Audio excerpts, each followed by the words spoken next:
Saudi আরব দীর্ঘ ৭৩ বছরের alcohol নিষেধাজ্ঞার পর এবার সীমিত পরিসরে মদ বিক্রির অনুমতি দিয়েছে। শুরুতে শুধু অমুসলিম কূটনৈতিকদের জন্য চালু হওয়া এই উদ্যোগ এখন ধনী বিদেশি বাসিন্দাদের ক্ষেত্রেও প্রযোজ্য। বিশ্লেষকেরা মনে করছেন ভবিষ্যতে পর্যটকদের ক্ষেত্রেও এই নীতি ধীরে ধীরে সম্প্রসারিত হতে পারে। রিয়াদের ডিপ্লোম্যাটিক কোয়ার্টার এলাকাটি শহরের অন্য অংশের তুলনায় আলাদা ও অভিজাত হিসেবে পরিচিত।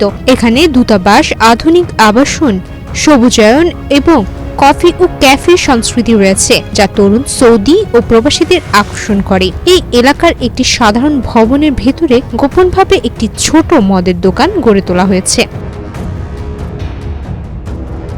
১৯৫২ সালে সৌদি আরবে অ্যালকোহল বিক্রি সম্পূর্ণ নিষিদ্ধ করা হয়, তবে সাম্প্রতিক বছরগুলোতে দেশটি সামাজিক ও অর্থনৈতিক সংকটের মধ্য দিয়ে মধ্যপন্থী ও বিনিয়োগ বান্ধব রাষ্ট্র হিসেবে নিজেকে উপস্থাপন করছে। ক্রাউন প্রিন্স মোহাম্মদ বিন সালমানের নেতৃত্বে নারীদের গাড়ি চালানোর অধিকার পুনরুদ্ধার, সিনেমা হল চালু এবং বড় সঙ্গীত উৎসব আয়োজনের মতো সংস্কার করা হয়েছে। এসবের মধ্যে মদ বিক্রির সীমিত অনুমতি হচ্ছে সবচেয়ে সংবেদনশীল পদক্ষেপ।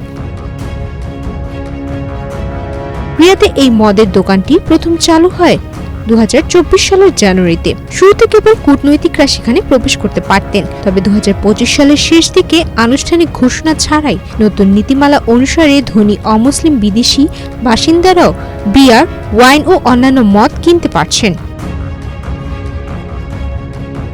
এই সুবিধা পেতে হলে প্রবাসীদের প্রিমিয়াম রেসিডেন্ট পারমিট থাকতে হবে। এটির বার্ষিক মূল্য প্রায় ১ লাখ সৌদি রিয়াল বা মাসিক আয় অন্তত ৫০,০০০ সৌদি রিয়াল হতে হবে।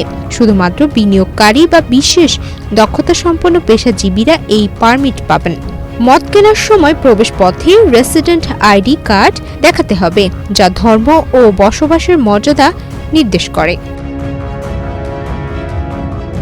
বিশেষজ্ঞরা মনে করছেন সৌদি আরব ভিশন 2030 বাস্তবায়নের জন্য পশ্চিমা বিশ্বের সাথে তাল মিলিয়ে চলতে এবং বিদেশি বিনিয়োগ আকর্ষণ করতে এই ধরনের সামাজিক সংস্কারের পথে এগোচ্ছে। যদিও পদক্ষেপটি ধর্মীয় ও সামাজিকভাবে সংবেদনশীল, তবুও এটি অত্যন্ত নিয়ন্ত্রিতভাবে বাস্তবায়ন করা হচ্ছে। সুমাইয়া মিতু, বাংলাদেশ প্রতিদিন।